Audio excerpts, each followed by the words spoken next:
Magandang araw mga kaibigan.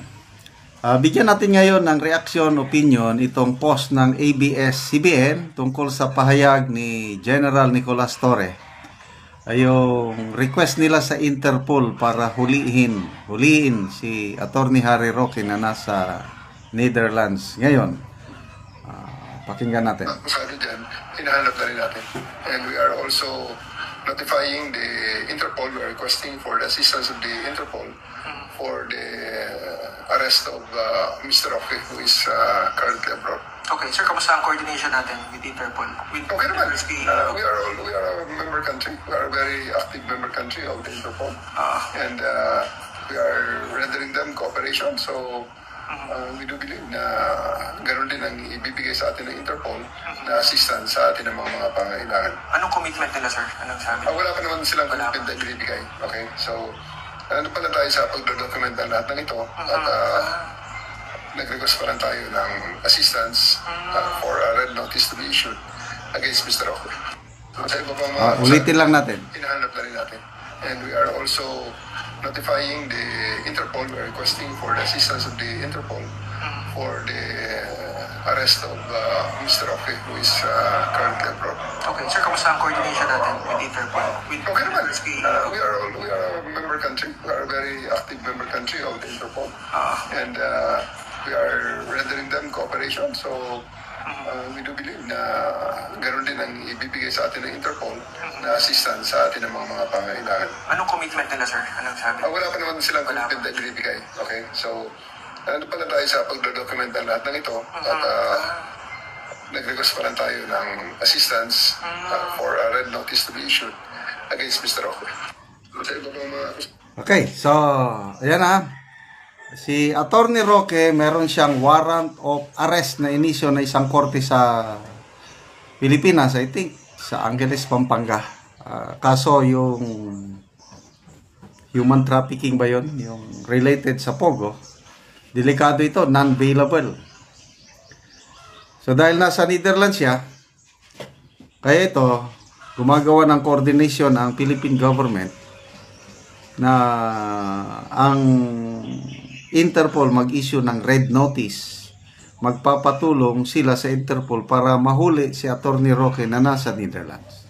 So ang tanong, basta-basta na lang ba ang Interpol huhulihin nila si Attorney Roque sa Netherlands? Ito, sa napag-alaman ko lang may post si Attorney Trixie Angeles tungkol dyan. May doktrina, sinasabi ni Attorney Angeles, na once na isang tao nag-apply na ng asylum, hindi na siya pwedeng galawin. Habang dinidinig, habang wala pang desisyon, yung kanyang application for asylum.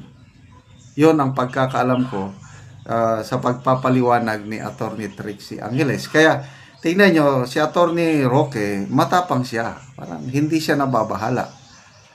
Kasi nga, hintayin, example, kung may decision na ang Netherlands government, the Dutch government, na disapprove yung kanyang application, yan siguro, baka pwede siyang padakip doon. Kasi ang Interpol, magre-request din siya ng assistance sa Dutch government. So ang Dutch government, dahil nandun na yung application ng asylum, palagay ko, opinion ko lang ito, hindi nila pabayagan na may gagalaw kay Attorney Roque doon. Tignan nyo na lang si late Joma Sison.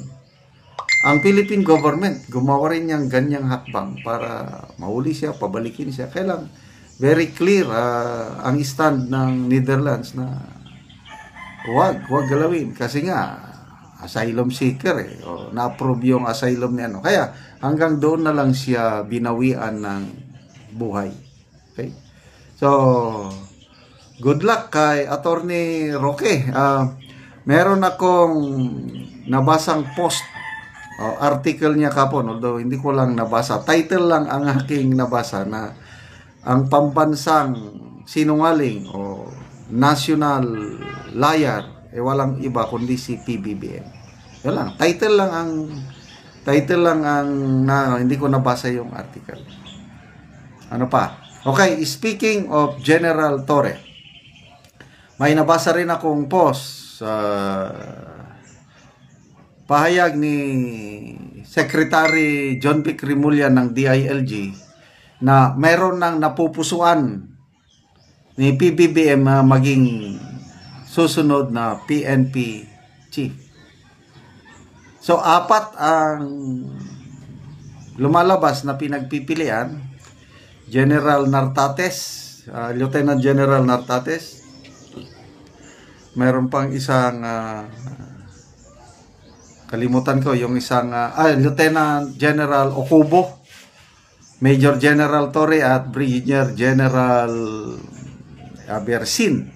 I'm not sure kung tama ba yun. Basta yung NCRPO chief.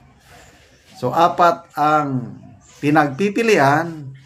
Ang pinakamatunog si General Torre ang pinaka most likely na mag PNP chief dahil nga sa kanyang accomplishments sa mata ng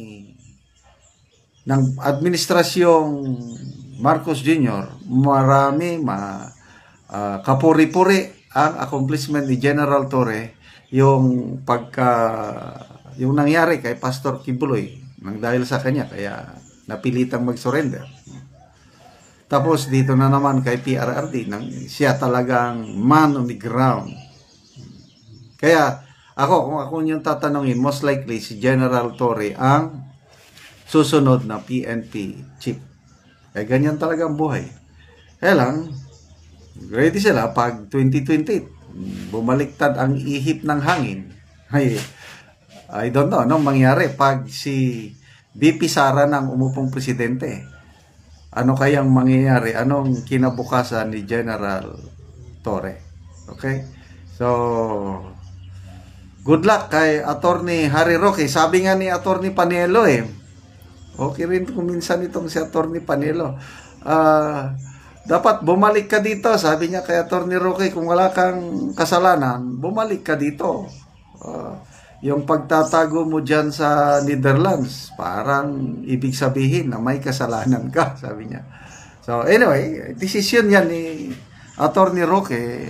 Tingin niya, hindi siya makakakuha ng hustisya dito. Hindi, kaya nagpunta siya doon.